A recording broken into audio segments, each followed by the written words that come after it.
2022 Qatar world cup ചരിത്രത്തിൽ രേഖപ്പെടുത്തിയ ഒരു ലോകകപ്പ് തന്നെയായിരുന്നു. ഒരു 23-കാരൻ തീയായി മാറിയ മത്സരത്തിൽ ഒരു 36-കാരനും സംഘവും കിരീടം ചൂടിയ ഒരു ഡ്രാമാറ്റിക് വേൾഡ് കപ്പ്. ലോകകപ്പിന്റെ മോഹിപ്പിക്കും ഫൈനൽ വേദിയിൽ ഫ്രാൻസ് സമ്പൂർണ്ണ പരാജയത്തിലേക്ക് നീങ്ങുകയായിരുന്നു. ആദ്യ 50 മിനിറ്റുകളിൽ അർജന്റീനയുടെ പെനാൽറ്റി ബോക്സിൽ പ്രവേശിക്കാൻ പോലും അവർക്ക് സാധിച്ചിരുന്നില്ല. സ്വാഭാവികമായും എംബാപ്പയാണ് ഏറ്റവും കൂടുതൽ പഴിക്കേട്ടത്. കാരണം അയാൾ ഫ്രാൻസിന്റെ സേനാനായകനായിരുന്നു.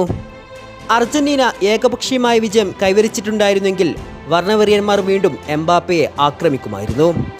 അയാൾ കാമറൂൺ ചാരനായിക്കൊണ്ട് അവർ വീണ്ടും മുദ്ര കുത്തപ്പെടും.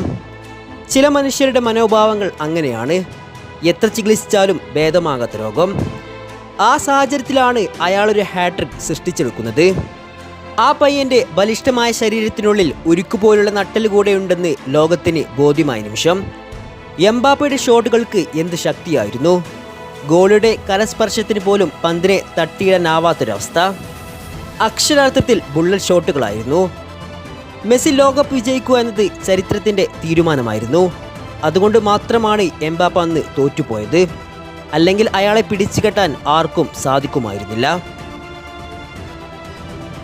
ഞാനൊരിക്കലും കഴിഞ്ഞുപോയ ചരിത്രത്തിലേക്ക് നിങ്ങളെ കൊണ്ടുപോവുകയല്ല.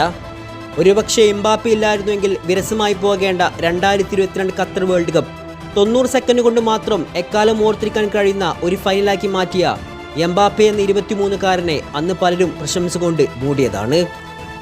എന്നാൽ അതേ എംബാപ്പെ ഇന്ന് റയലിൽ തൻ്റെ ഫോം തിരിച്ചുപിടിക്കാൻ പാടുപെടുമ്പോൾ അയാളെ തലയിൽ കയറ്റിയവർ തന്നെ ഇന്ന് എംബാപ്പെ വിമർശന ശരങ്ങളാൽ കുത്തി നോവിക്കുന്നുണ്ട്. കാത്തിരിപ്പിന് വിരാമം വിട്ട് PSG നിന്ന് എംബാപ്പെ റയൽ മാഡ്രിഡിലേക്ക് എത്തുമ്പോൾ അയാളും ഒരുപാട് സ്വപ്നങ്ങൾ കണ്ടിരുന്നു. പക്ഷേ വർഷങ്ങളായി ഫ്രാൻസിൽ പന്ത് തട്ടി നടന്ന എംബാപ്പയ്ക്ക് താൻ പ്രതീക്ഷിച്ച പോലെ സ്പെയിനിൽ കളിക്കാൻ സാധിക്കാതെ വന്നു. റയലിന്റെ കുത്തകയായ ചാമ്പ്യൻസ് ലീഗിൽ ടീം ദാരുണ പ്രകടനം പുറത്തെടുത്ത് ടേബിളിൽ 24-ാം സ്ഥാനത്തേക്ക് കൂപ്പുകുത്തുമ്പോൾ എല്ലാറ്റിനും പഴിയായി ആരാധകർ കാണുന്നത് എംബാപ്പയെയാണ്. ഈ സീസണിൽ പരിക്കുകളും താരങ്ങളുടെ ഫോമില്ലായ്മയും റയലിനെ വലിയ തരത്തിൽ പിറകോട്ട് വലിക്കുന്നുവെന്ന സൂചനയാണിത്. നിർഭാഗ്യം പിടിവിടാതെ എംബാപ്പയെ പിടികൂടിയപ്പോൾ അത്ലറ്റിക്കോ ബിൽബാവോക്കെതിരെയുള്ള മത്സരത്തിൽ പെനാൽറ്റി കൂടെ പാഴാക്കിയതോടെ എംബാപ്പയ്ക്ക് നേരെയുള്ള വിമർശനങ്ങൾ കുറയുന്നതിന് പകരം കൂടുകയാണ് ചെയ്തത്. എന്നാൽ എംബാപ്പയെക്കുറിച്ച് അറിയുന്നവർ എംബാപ്പയിൽ ഇപ്പോഴും വിശ്വാസം അർപ്പിക്കുന്നുണ്ട്. കൂടുതൽ നന്നായി ചെയ്യണമെന്ന് അവന് തന്നെ അറിയാം. പക്ഷേ ക്ഷമയോടെ തന്നെ അവനെ പിന്തുണക്കുന്നത് നിങ്ങൾ തുടരണം. എല്ലാവർക്കും പ്രശ്നങ്ങളുണ്ട്. അവനെ മാത്രം പഴിച്ചിട്ട് കാര്യമില്ല. കാർലോ അഞ്ചലോട്ടി പറഞ്ഞു വെക്കുകയാണ്. പെട്ടെന്നൊരു സമയം, പുതിയ ക്ലബ്ബ്, പുതിയ സാഹചര്യം, അവിടെ എത്തിയൊരു മാറ്റം മാത്രമാണ് എംബാപ്പയെയും അലട്ടുന്നത്. ലിവർപൂളുമായി നടന്ന മത്സരത്തിലെ പരാജയ ശേഷം റിപ്പോർട്ടറോട് കുറിച്ചു വെച്ചോളൂ, റയൽ ചാമ്പ്യൻസ് ലീഗ് ഫൈനൽ ഉണ്ടാകുമെന്ന് ആഞ്ചലോട്ടി പറഞ്ഞു വെച്ചത് തന്റെ താരങ്ങളിലുള്ള അയാളുടെ വിശ്വാസമാണ്. വാസ്തവത്തിൽ എംബാപ്പയെ ഒന്നും നമ്മൾ ഒരിക്കലും എഴുതി തള്ളാൻ നിൽക്കരുത്.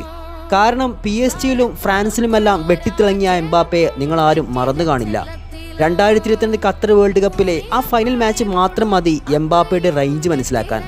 അയാൾ പൂർവാധികം ശക്തിയോടെ തന്നെ തിരിച്ചു വരിക തന്നെ ചെയ്യും. ഒരുപക്ഷെ ആ തിരിച്ചുവരവിൽ പല കോട്ടകളും അയാൾക്ക് മുന്നിൽ കീഴടങ്ങേണ്ടി വരും. കാത്തിരിക്കാൻ കിലിൻ എംബാപ്പെ എന്ന സെൻസേഷൻ സ്ട്രൈക്കറുടെ തിരിച്ചുവരവിനായി.